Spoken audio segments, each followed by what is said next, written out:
Bigla tuloy ako nagkaroon ng sagot dun sa tanong ng isang ginang na nag-confide sa akin sa isang kumpisalan. Kasi matapos niya sabihin sa akin yung maraming mga naging problema niya sa kanyang mister, sa kanyang asawa, despite ng mga sinakripisyo ginawa niya. Yung tanong na hindi ko masyado agad nasagot ay, Father, ano pa bang mali na ginawa ko? Saan pa ba ako nagkulang?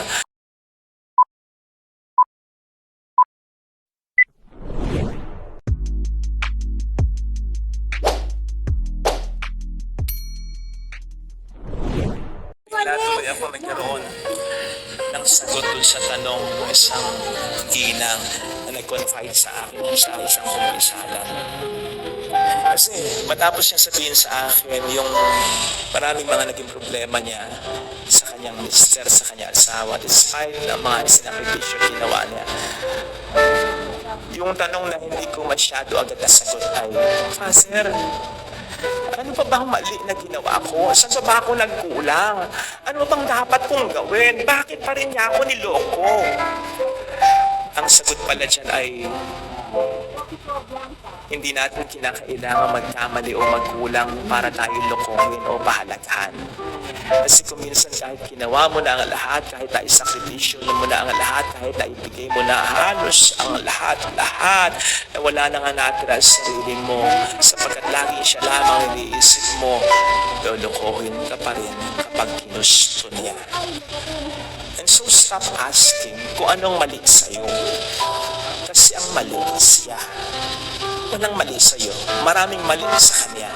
Stop asking kung saan ka nagkulang. Sobra-sobra na ang ginawa mo. Stop asking, ano pa ba ang dapat mong ginawa?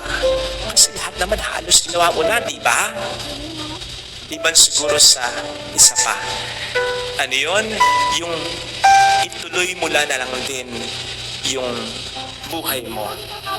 At depende sa sitwasyon mo, sa sitwasyon nyo, kung kasama pa rin itong taong nagdamp at hindi nagpahalaga sa iyo, sa iyong plano. Again, depende sa iyo at depende sa sitwasyon ninyo. Basta,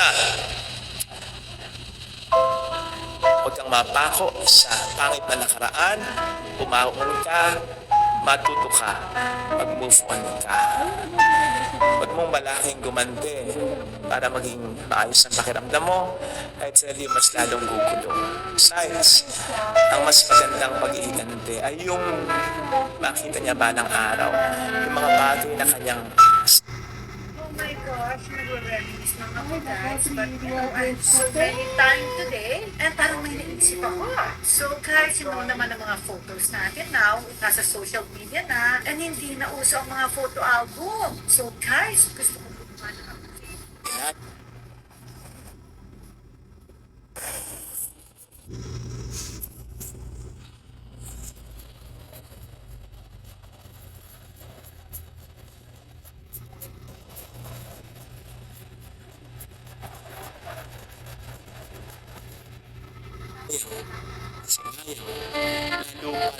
alam mo sa puso mo, ang makapagbibigay niya sa kanya ay ikaw lamang.